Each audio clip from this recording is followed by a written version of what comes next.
First tonight, we start with a verdict on the impeachment of former President Donald Trump. President Trump is still liable for everything he did while he was in office as an ordinary citizen. Unless the statute of limitations is run, still liable for everything he did while he was in office. Didn't get away with anything yet. Former President Trump has been acquitted for charges that he incited the deadly Capitol riot. He avoided conviction by 10 votes, so let's take a look at how our local politicians voted. In Georgia, Senators Raphael Warnock and Jon Ossoff both voted to convict Trump. Senators Lindsey Graham and Tim Scott voted to not convict the former president. Despite the verdict, 7 Republicans ultimately joined the Democrats to vote that Trump is guilty of inciting the insurrection. Hours before that vote, the proceedings taking a dramatic turn this morning. ABC's Faith Abube has the latest from Capitol Hill.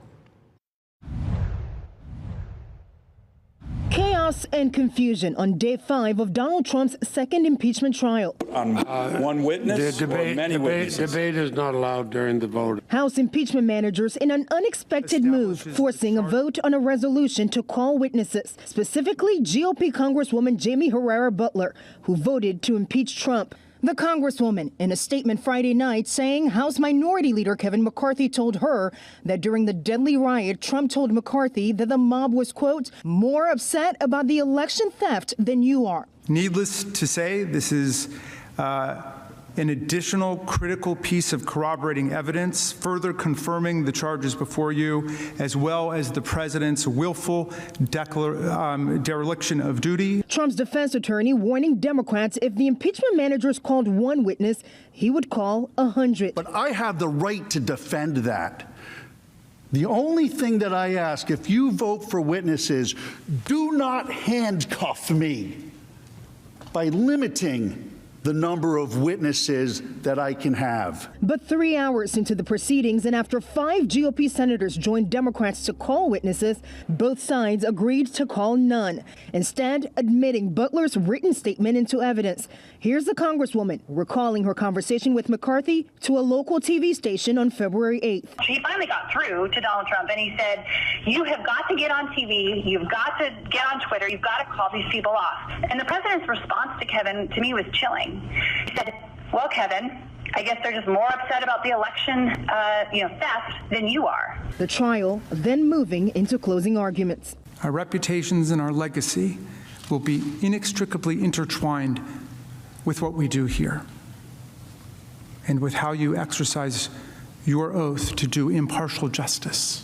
No unbiased person honestly reviewing the transcript of Mr. Trump's speech on the ellipse could possibly believe that he was suggesting violence. Donald John Trump, former President of the United States, is not guilty as charged in the article of impeachment. The Senate voting to acquit, as many expected. The Senate as follows. And as for why the House impeachment managers abandoned their request to call witnesses in this trial, sources tell ABC News that allies of President Biden in the Senate told the impeachment managers that a delay in this trial could derail Biden's agenda and COVID relief. Faith Abube, ABC News, Capitol Hill. Just moments after the verdict came in, former President Trump released a statement saying in part, quote, it's a sad commentary on our times that one political party in America is given a free pass to denigrate the rule of law, defame law enforcement, cheer mobs, excuse rioters, and transform justice into a tool of political vengeance, end quote. Our local politicians are also responding to the impeachment verdict. Senator Lindsey Graham tweeting, quote, this was an impeachment effort driven by passion and hatred against President Trump. In their drive to convict former President Trump, the House managers totally ignored bedrock legal standards. Senator Raphael Warnock made a statement saying, quote, my colleagues who voted not guilty had an opportunity and a moral obligation to choose principle over politics, and sadly, they chose politics in a trial where the human consequences could hardly be more tragic.